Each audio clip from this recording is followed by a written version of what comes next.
Hello नमस्कार साथियों, आप सभी का बहुत बहुत स्वागत है। जैसा कि आप लोग जानते हैं कि railway NTPC ALP technician group D का वैकेंसी भी आने वाला है। तो सारा वैकेंसी आ चुका है रेलवे का। तो यदि आप रेलवे में 100% रिजल्ट चाहते हैं तो ये पूरा वीडियो और इस तरह का जो भी चैप्टर वाइज वीडियोज आ रहा है साइंस का, ये सारा आप देखते जाइएगा। ठीक है, तो चलिए स्टार्ट करते हैं। आज क्लास 10th का चैप्टर नंबर 2 अम्ल क्षार एवं लवण। इसका अम्ल क्षार और लवण का ये वीडियो पार्ट 1 है और पार्ट 2 भी आएगा इसके बाद। यदि आप को वीडियो अच्छा लगता है तो चैनल को सब्सक्राइब करके वीडियो पे ज़्यादा से ज़्यादा कमेंट करें। ठीक है, तो चलिए स्टार्ट करते हैं फर्स्ट पार्ट अम्ल क्षार और लवण का। तो अम्ल किसको कहते हैं, सबसे पहले इसको समझना है। अम्ल किसको कहते हैं? तो अम्ल जो स्वाद में आपको खट्टा लगे उसको अम्ल कहते हैं। अम्ल क्या करता है? नीले लिटमस पत्र को लाल कर देता है। क्या करता है अम्ल? नीले लिटमस पत्र को लाल कर देता है।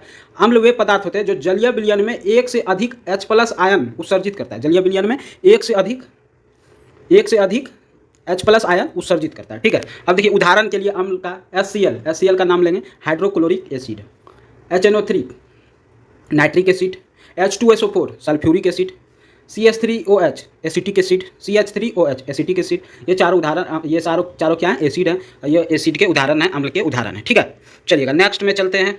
कुछ अम्ल ऐसे भी हैं जो हमें प्राकृतिक रूप से प्राप्त होते हैं। तो कुछ प्राकृतिक पदार्थों में पाए जाने वाले अम्ल, देखिए इधर प्राकृतिक पदार्थ है, इधर उपस्थित अम्ल है। तो नींबू और संतरा से हमको साइट्रिक अम्ल प्राप्त होता है, सिरिका से एसिटिक अम्ल, टमाटर से ऑक्जेलिक अम्ल, दही से लैक्टिक अम्ल। दही से कौन सा अम्ल? लैक्टिक अम्ल। टमाटर से ऑक्जेलिक अम्ल, सिरका से एसिटिक अम्ल, नींबू संतरा से साइट्रिक अम्ल। ठीक है, अब चलते हैं क्षार पे। क्षार किसको कहते हैं भाई साहब?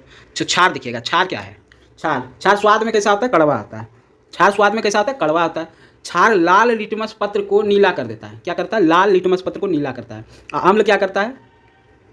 नीले लिटमस पत्र को लाल करता है। और क्षार क्या करता है? लाल लिटमस पत्र को नीला करता है। क्षार वे पदार्थ हैं जो जलीय विलयन में घुलकर OH आयन उत्सर्जित करते हैं। क्या करते हैं? क्षार OH आयन उत्सर्जित करते हैं। देखिए क्षार के कुछ उदाहरण हैं, जैसे कि sodium hydroxide, potassium hydroxide, calcium hydroxide और मैग्नीशियम हाइड्रोक्साइड। ठीक है, क्या क्या उदाहरण बताया आपको?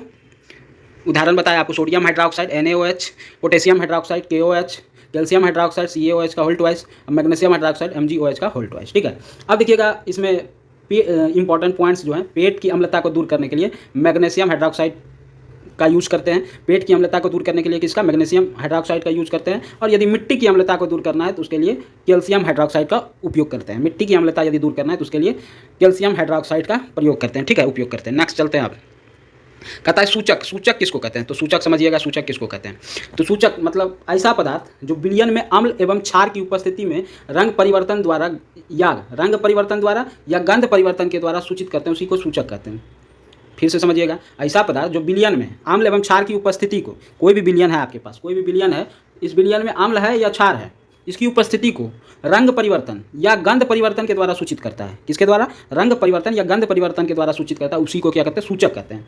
अब सूचक कितने प्रकार के हैं तो ये समझिए। तो सूचक के प्रकार, पहला है प्राकृतिक सूचक। तो प्राकृतिक सूचक किसको कहते हैं? तो वैसा सूचक जो प्राकृतिक स्रोत से प्राप्त होते हैं। किसे?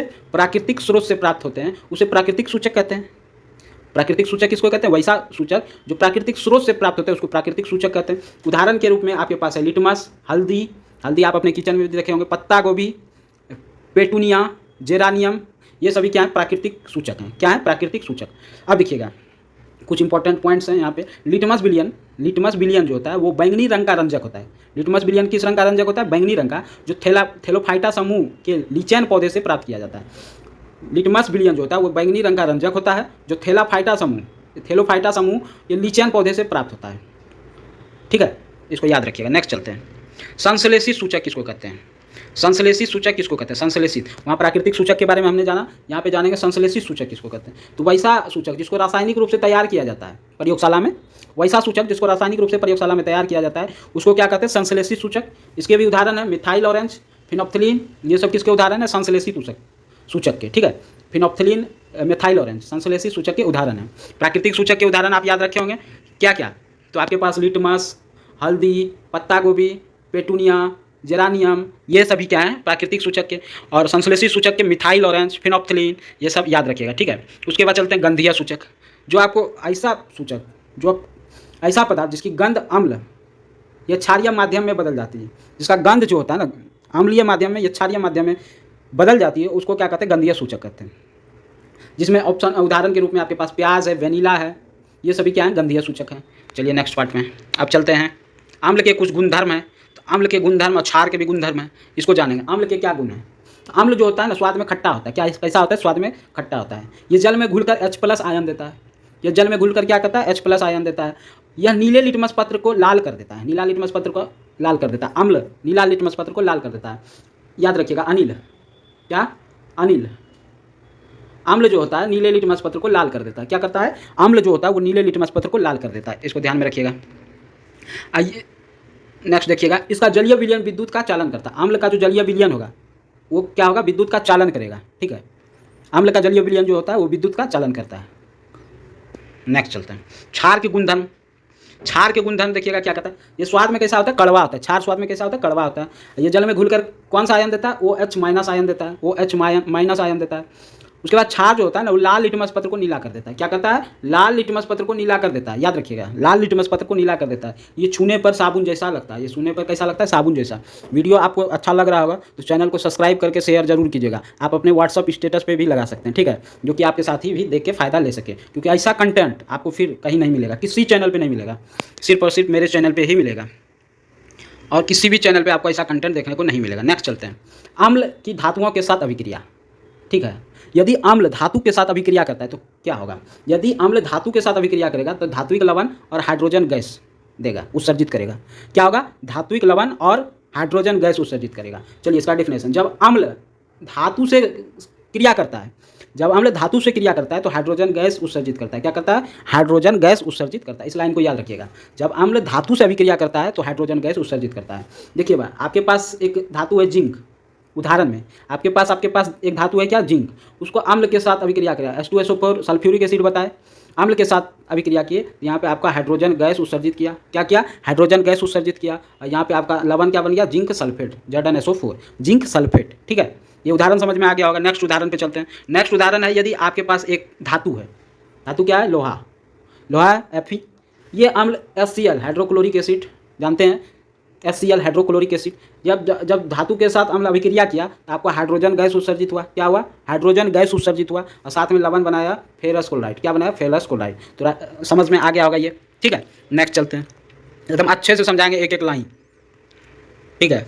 नेक्स्ट चलते हैं, क्षार का धातु के साथ अभिक्रिया। पहले अम्ल का धातु के साथ अभिक्रिया देखें, अब देखेंगे क्षार का धातु के साथ अभिक्रिया क्या होता है। जब क्षार को धातु के साथ क्रिया कराते हैं तो हाइड्रोजन गैस, यहाँ भी हाइड्रोजन गैस उत्सर्जित करता है। अम्ल भी धातु के साथ अभिक्रिया करेगा तो क्या उत्सर्जित करेगा, हाइड्रोजन गैस। क्षार भी धातु के साथ अभिक्रिया करेगा तो क्या उत्सर्जित करेगा, हाइड्रोजन गैस, ठीक है। देखिए, जब क्षार जो है धातु से अभिक्रिया करता है तो धात्विक ऑक्साइड और हाइड्रोजन गैस उत्सर्जित करेगा। क्या, धात्विक ऑक्साइड और हाइड्रोजन गैस उत्सर्जित करेगा। तो देखिए, जिंक जो है, zinc sodium hydroxide, OH ion है, तो OH आयन है तो मतलब सोडियम हाइड्रोक्साइड क्या है, क्षार है।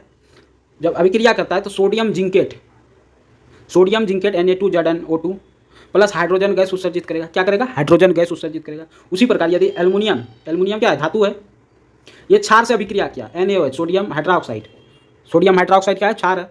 बहुत को तो पता ही नहीं रहता क्या है क्या नहीं है, सोडियम हाइड्रोक्साइड NaOH, ठीक है। तो यहाँ पे क्या बना है, NaAl2 सोडियम एल्यूमिनियम ऑक्साइड, और प्लस हाइड्रोजन गैस क्या किया, उत्सर्जित किया। हाइड्रोजन गैस क्या किया, उत्सर्जित किया। यदि आपका साइंस बेहद ही कमजोर है तो इस वीडियो को आप कंप्लीट देखिएगा, और इस तरह आने वाले हर एक वीडियो को, जो कि आपका क्लास 10th का आ रहा है वीडियो, पार्ट 1 नहीं देखें तो पार्ट 1 भी जाकर देख लीजिएगा।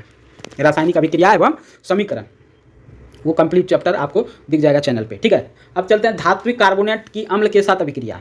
धात्विक कार्बोनेट का अम्ल के साथ अभिक्रिया, सभी धातु कार्बोनेट अम्ल के साथ अभिक्रिया करके संगत लवण और कार्बन डाइऑक्साइड और जल बनाते हैं।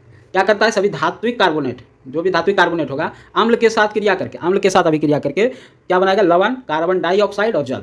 देखिए, धात्विक कार्बोनेट जो है अम्ल के साथ अभिक्रिया करके लवण, कार्बन डाइऑक्साइड और जल का निर्माण करता है, ठीक है। उदाहरण में देखिएगा, कैल्शियम कार्बोनेट है CaCO3, कैल्शियम कार्बोनेट है CaCO3, जिसको संगमरमर भी कहते हैं, CaCO3। कैल्शियम कार्बोनेट जब अम्ल से HCl हाइड्रोक्लोरिक एसिड से अभिक्रिया किया तो कैल्शियम क्लोराइड लवण बनाया, प्लस कार्बन डाइऑक्साइड प्लस जल बनाया, ठीक है, इसको याद रखिएगा। फिर आपके पास सोडियम कार्बोनेट है Na2CO3, वह HCl से अभिक्रिया किया हाइड्रोक्लोरिक एसिड से, तो sodium chloride plus carbon dioxide plus जल बनाएगा। देखिए यहाँ पे प्लस कार्बन डाइऑक्साइड प्लस जल बनाएगा, ठीक है।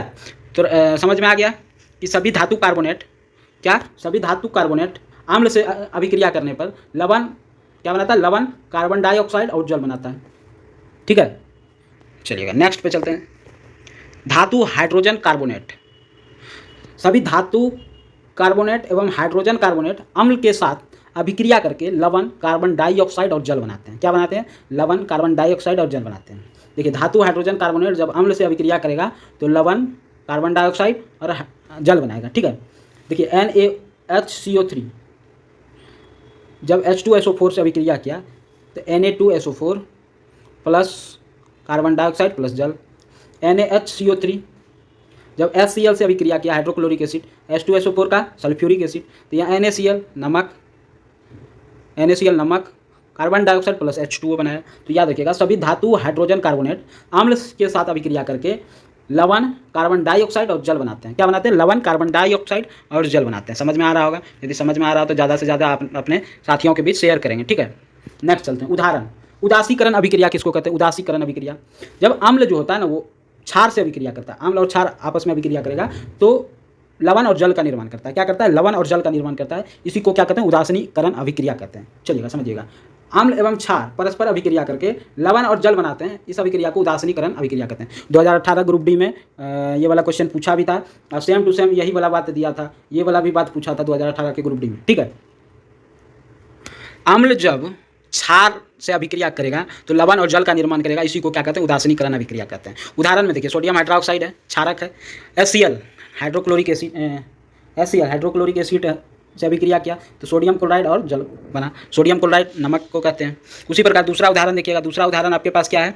दूसरा उदाहरण है सोडियम हाइड्रोक्साइड, आपके पास H2SO4 सल्फ्यूरिक एसिड से अभिक्रिया किया तो आपके पास सोडियम सल्फेट बनाया। सोडियम सल्फेट प्लस जल का निर्माण किया, प्लस जल का। सोडियम सल्फेट भी क्या है? लवण है। नेक्स्ट चलते हैं, समझ गए होंगे उदासीकरण अभिक्रिया किसको कहते हैं। नेक्स्ट चलते हैं। नेक्स्ट क्या कहता है? अम्ल के साथ धात्विक ऑक्साइड की अभिक्रिया, जब अम्ल के साथ धात्विक ऑक्साइड अभिक्रिया करेगा, धातु का ऑक्साइड, धात्विक ऑक्साइड जानते हैं ना, धातु का ऑक्साइड, जैसे कैल्शियम ऑक्साइड, जैसे फेरस ऑक्साइड। ठीक है, तो धात्विक ऑक्साइड के साथ जब अभिक्रिया करेगा तो क्या करता है? लवण और जल बनाता है। ठीक है, अम्ल जो होता है जब धात्विक ऑक्साइड के साथ अभिक्रिया करता है तो लवण और जल बनाता है। अम्ल जब धात्विक ऑक्साइड के साथ अभिक्रिया करता है तो लवण और जल बनाता है। ठीक है, तो एग्जाम्पल के रूप में क्षारक एवं अम्ल की अभिक्रिया के समान ही धात्विक ऑक्साइड अम्ल के साथ अभिक्रिया करके लवण और जल, जैसे अम्ल और क्षार अभिक्रिया किया तो लवण और जल बनाया, उसी प्रकार धात्विक ऑक्साइड जो होता है, धात्विक ऑक्साइड अम्ल के साथ अभिक्रिया करता है तो लवण और जल का निर्माण करता है। एग्जाम्पल में सोडियम ऑक्साइड, धात्विक ऑक्साइड है Na2O। सोडियम ऑक्साइड जब HCl हाइड्रोक्लोरिक एसिड अभिक्रिया किया तो सोडियम क्लोराइड NaCl प्लस जल H2O बनाया। ठीक है, क्या बनाया? जल और सोडियम क्लोराइड। सोडियम क्लोराइड को साधारण नमक भी कहते हैं। सोडियम क्लोराइड को साधारण नमक भी कहते हैं। देखिएगा, क्षारक के साथ धात्विक ऑक्साइड की अभिक्रिया, पहले धात्विक ऑक्साइड का किसका? अम्ल के साथ। देखिए अब किसके साथ? क्षारक के साथ धात्विक ऑक्साइड का अभिक्रिया देखें। क्षारक धात्विक ऑक्साइड के साथ क्रिया करके लवण एवं जल का निर्माण करता है। अच्छा, अम्ल भी जो है धात्विक ऑक्साइड के साथ अभिक्रिया करके लवण और जल का निर्माण किया। अम्ल और क्षार भी मिल गया तो लवण और जल का निर्माण किया। यहाँ कहता है क्षारक भी जो है क्षारक जो है धात्विक ऑक्साइड के साथ यदि मिल जाता है तो आपका लवण एवं जल का निर्माण करता है। क्षारक जब धात्विक ऑक्साइड के साथ मिल जाता है तो लवण और जल का निर्माण करता है। जैसे देखिएगा, सोडियम हाइड्रोक्साइड है, क्या है? सोडियम हाइड्रोक्साइड, ये क्षार OH जिसमें दिख जाएगा वहाँ को बंद करके क्षार होगा। क्या होगा? क्षार होगा। OH जो हाँ दिख गया वो क्षार होगा। तो सोडियम हाइड्रोक्साइड क्षार है। CO2 से अभिक्रिया किया, धात्विक ऑक्साइड, अधात्विक ऑक्साइड के साथ अभिक्रिया किया। कार्बन तो अधातु है ना, उसके साथ ऑक्सीजन मिल गया तो अधात्विक ऑक्साइड हो गया। तो सोडियम कार्बोनेट Na2CO3 और जल का निर्माण किया। सोडियम कार्बोनेट क्या है? लवण है। उसके बाद पोटेशियम हाइड्रोक्साइड है, KOH है। ये जब सल्फर